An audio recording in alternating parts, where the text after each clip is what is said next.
What is going on, guys? Welcome back to another video. My name is Jeremy and this is Jeremy's Wild World. So you guys probably saw from today's title, today we're doing a really exciting video on the update on my Leafcutter ant colony. Now, if you guys don't know, I recently bought a colony of Acromyrmex octospinosus back in May last year, these being commonly known as the rugged Leafcutter ants, from Ants Davy. And since then they've been doing absolutely fantastic, so I'm more than excited to update you guys on how they're doing, as well as because they've been doing so well, they need an upgrade. So that's what's also going on in today's video. It's the unboxing and setting up of their brand new setup. Really excited to show you guys how they've been doing, because surprisingly, despite what people have said, they've been really easy to keep, and I've been really enjoying them, watching them all the time. You guys have probably seen them in my videos, it's the progression, but today's going to be the official update on how they're doing. So yeah, an update on the colony as well as setting them up in their brand new setup. So before we get into today's video, guys, I just want to quickly say that according to my YouTube statistics, a lot of you guys who watch my videos aren't subscribed. So if you enjoyed today's video and you want to see more, click on subscribe as well as the notification bell down below so you guys don't miss out on future content. Now, without further ado, let's start off today's video by showcasing the Acromyrmex octospinosus colony and how they've been doing. Alright, you guys, so welcome to today's video where, of course, I'm going to be updating you on my Acromyrmex octospinosus colony as well as upgrading them into their brand new enclosure. Now, I want to start off by showcasing the update just because they have grown exponentially. So if I just pan the camera out here, you can just see how much this fungus has grown. Now, if you guys look back at my original video, and I probably will throw up a picture on the corner just to showcase the actual size difference of this fungus, it's done absolutely fantastic, taking over pretty much the entire of this founding chamber. Now, the reason why it doesn't look like it's completely full is because they've been taking away the dead fungus as the new one is growing. And as you can see, it's really nice. Lots of brood chambers here, loads of workers. I haven't seen the queen. Here is the fungus garbage disposal area, currently piling it up. Of course, this will be cleaned out once they get moved into their new enclosure, but they're doing absolutely fantastic. They've been really doing well with me. Concerns would be over the summer where it got really hot, but they did absolutely fantastic here in this temperature controlled garage that I'm in. And you can just have a look here. Look at that brood pile down there, the different sized workers, and that fresh looking fungus. You can see some pupae in there. So the pupae being the almost developed workers. And yeah, just absolutely fantastic, doing really well in this enclosure. And I'm super excited to get them into a bigger enclosure so this fungus can continue growing. Because of what I've noticed, that as it's gotten to this size, it's not growing up, and then the fungus starts dying at the bottom, and that's why they've been clearing out over here. But yeah, so nevertheless, I'm really happy with the progress of the Acromyrmex colony. They are definitely due an upgrade, because every time I open this lid now, they keep rushing out all of these soldiers here. As you can see, they're even being able to climb to the top thanks to the thermometer that I have in there. But yeah, so now that we had a look at the update on my Acromyrmex colony, let's unbox the brand new setup for them and get that ready for these beautiful girls. Alright, so check it out, guys. A big box right here. I've gone ahead and taken off all of my details from the box, but this has actually come from a guy over in Europe. I was originally going to get the setup that's normally provided by Ants Davy, but unfortunately the guy who's making them at the moment is going through some stuff, so he said that he'd sort me out with a guy over in Europe, and I managed to get an absolutely fantastic looking setup. I'm not going to spoil what it looks like because it just looks absolutely fantastic. But yeah, so let's just go ahead and crack open this box and we'll take a look at the goodies inside. I would set it up on camera, but I'm going to take my time and be able to focus on getting the setup properly. So I won't be recording a time lapse like I did last time, just in case I get some bits and bobs wrong. But nevertheless, I'm going to showcase all the components of this setup. It looks absolutely amazing. The color that I chose looks really good as well. And yeah, so now that the box is open, let's have a little look-see inside. So, these are the pods. Oops, knock the camera there. But that is one of the pods right here. Absolutely awesome. So we'll take the bubble wrap off that in a minute.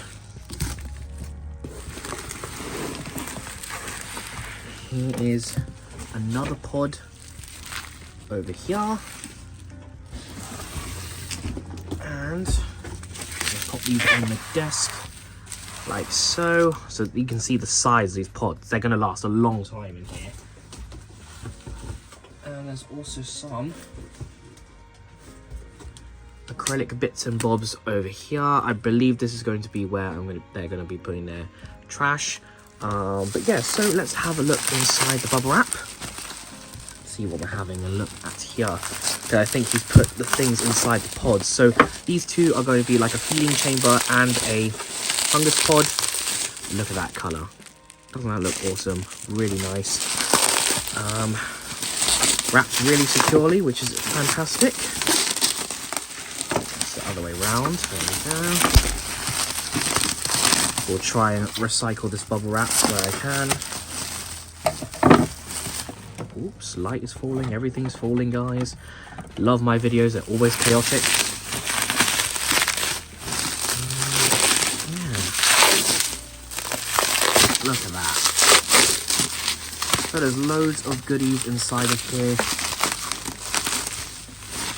I'll just showcase this one because I do believe it's the same on the other side. But you can see that this is similar to the clay balls that are in the original founding setup. We've also got some other bits and bobs inside of here too, like so. But yeah, so what I'm going to do now is set these up off camera. As you can see, the sand coloration on these look awesome, and the quality, that'd be fantastic too. Really excited to get this set up. So I will sort this out all off camera, and once it's set up, I'll come. And after spending way too much time trying to figure out how to fix this thing, to be honest, guys, I'm not the most savvy person when it comes to putting things together, but nevertheless I managed to figure it out, and here is the finished product. So you can see the really nice aesthetic from the sand color for the outer lines for both of the pods. It looks absolutely fantastic. So let's just break it down. So as you can see here on the left, this is the garbage pod. So this is where they're going to be bringing dead fungus and anything that they don't want to use to grow the fungus into here. This is going to be the fungus pod right here because of the two exit points. So one is obviously going to go here, and then the other one's going to the garbage pod. So I've already started putting some humidity in here, and as you can see, I stuck a thermometer on the top simply just so I can measure the humidity. I'm not going to put the ants in just yet. I'm going to see how the humidity goes throughout the night. It all records Bluetooth, and it goes data on my phone, so I can check if the enclosure is holding the right amount of humidity and temperature. And then of course we have the feeding pod here. So this is obviously where I'm going to be putting the fresh foliage for them, as well as treats, so occasional bits of apple, petals, pollen, etc. Now you do notice I do have a drainage layer in here as well, but I'm not going to put any water in here, simply to avoid the ants getting confused and potentially putting the fungus in here, because obviously I need somewhere to put the food. That's the main reason I wanted to upgrade them, is because it was getting difficult to feed them without the workers getting out. But what do you guys think? I think it looks absolutely fantastic, and I cannot wait to get the ants established and having a massive fungus building up in here as well. And then just a little touch here, my good friends over at Animals Addictive, Alice made this pyrography piece, Ants Baby. I have this over my ants. But yeah, nevertheless, super excited to have this set up. So I'm going to wait a little while, and once I'm ready to put the ants in, I'll put them in off camera because I don't want the workers getting everywhere, and I'll show you guys them in here, and then also some clips of them foraging, hopefully, and using the garbage pod. But yeah, so let's cut back in once the ants are rehoused into here. And having managed to move the fungus and a bunch of workers that decided to crawl over my hands, I managed to get them inside of the setup. So check it out, guys. Look how cool this looks on my desk. Looks absolutely awesome. So let's start off with the main fungus. So coming in here, as you can see, the fungus did crumble apart a little bit, which is to be expected because it did fit around the cuboidal space of the previous enclosure. But you can see they're already getting to work putting back the pieces together, and once they start cutting, the fungus will grow into place, and hopefully will take over this entire bit here. You can see they've got plenty of space to grow into this. I mean, this is less than a year's growth. From the beginning of the video, you guys saw how small that fungus was when I first got it, and I'm really excited for it to become this big, looking absolutely awesome. Didn't see the queen during the transfer, but that's to be expected. She does hide in within the fungus. Hopefully she did okay. Nevertheless, they're doing all good.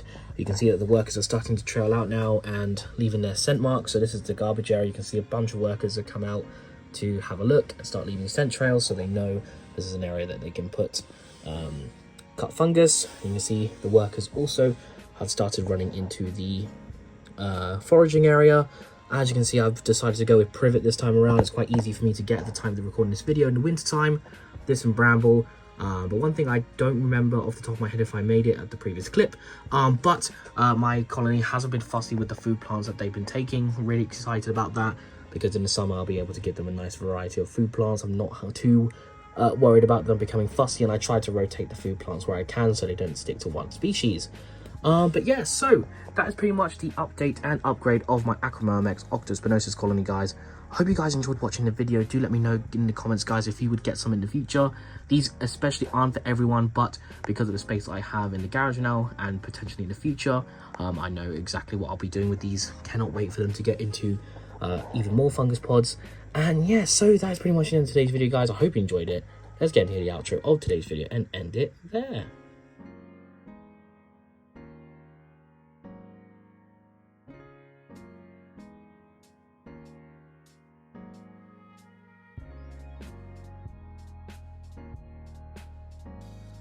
Right, so you guys saw that time lapse, and I was going to end the video there, but I thought just before I end it, I'd show you guys an update, not even 24 hours later. Now, they have been busy cutting, as you can probably see already. There's lots of privet there, but just take a look at how much new growth there is. And how you can tell there's new growth within the fungus is the black bits here. So that's new growth from the fungus, and it is just piled up in not even 24 hours after. And just take a look at the pile of privet. From that time lapse to now, there's pretty much nothing left. Like, this is not even 24 hours.